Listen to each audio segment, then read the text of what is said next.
17 December ভোর 4:35। রাজধানীর কলাবাগান lake circus এলাকার সিসি ক্যামেরার ফুটেজ।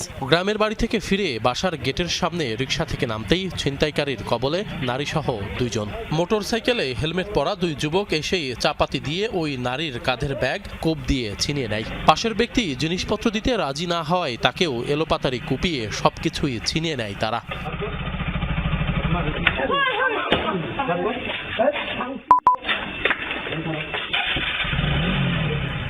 এই চিত্র রাজধানীর মোহাম্মদপুরের রায়ের বাজারের নির্জন সড়কে মাথায় হেলমেট পরা 3 যুবক বাইক নিয়ে এসে একটি রিকশার গতিরোধ করে। সবার হাতেই বড় বড় চাপাতি ঠেকিয়ে রিকশা আরোহীর কাছে থাকা সবকিছু নিয়ে চম্পট দেয় ছিনতাইকারীরা।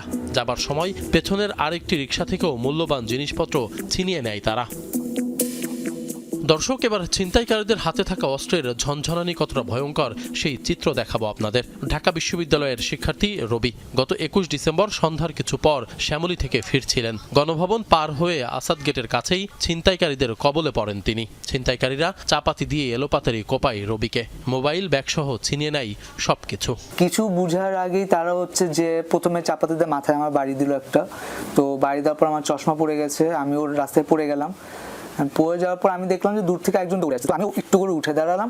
আর উঠে দাঁড়ানোর পর দূর থেকে যে দৌড়ে আসছে সে আসলে ওদেরই দলের আরেকজন। সে এসে গিয়ে প্রথমে একটা লাথি দিল, তারপর দুইজন গিয়ে চাপাতি দিয়ে এলোপাতাড়ি কোপানো শুরু করলো।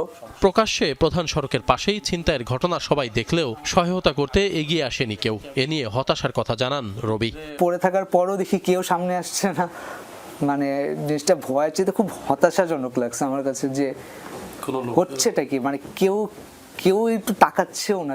রাজধানীতে একের পর এক ছিনতাইয়ের ঘটনায় উদ্বিগ্ন তার সহপাঠীরাও। চিন্তা করেন, একজন আইসা কথা বলতেছে, নরমালি কথা বলতেছে, পিছন দিয়ে আরেকজন আইসা চিন্তায় চাপাতি দিয়ে বাড়ি মারছে। এটা কত ভয়ঙ্কর, অনেক ভয়ঙ্কর। যদি হঠাৎ করে মাথায় লাগে বা অন্য কোনো জায়গায় লাগে তাহলে তো মৃত্যু হতে পারতো। একটা দেশের সরকার বা একটা দেশের আইন শৃঙ্খলা পরিস্থিতির কাছে একজন সাধারণ নাগরিক হিসেবে আমার নিরাপত্তাটা তাদেরকে এনশিওর করাটা তাদের প্রথম দায়িত্ব। ছিনতাইকারীর আঘাতে শুধু আহতই হচ্ছে না, মাঝে মধ্যে প্রাণও যাচ্ছে।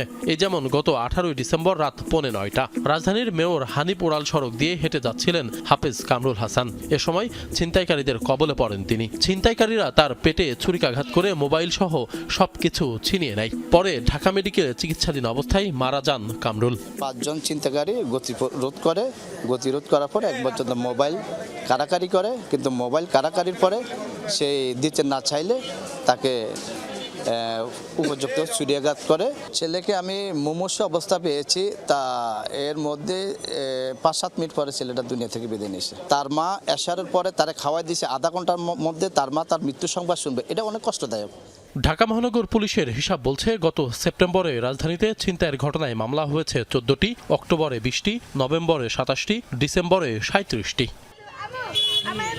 তবে পুলিশের এই মামলার সংখ্যা দেখে ছিনতাইয়ের আসল চিত্র বোঝা সম্ভব না, কারণ ছিনতাইয়ের শিকার বেশিরভাগ মানুষ মামলা করেন না। সবার অভিযোগ, ছিনতাইয়ের শিকার হলে পুলিশের কাছ থেকে কোনো ধরনের সহায়তা পাওয়া যায় না। আমার আবার আগের বার একটা মোবাইল নিয়ে গেছিল, টাকা নিয়ে গেছিল, যা ছিল সব নিয়ে গেছে। তখন কমপ্লেন করছিলাম, কিছু হেল্প পাইনি। আমরা যারা আছি, ব্যবসা করি বা স্থানীয় যারা আছে, ভাড়াটিয়া বাড়িয়া যারা, সবাই মোটামুটি একটা আতঙ্কে ভয়ের মধ্যে থাকে, কারণ আইনি কোনো ব্যবস্থা নেই।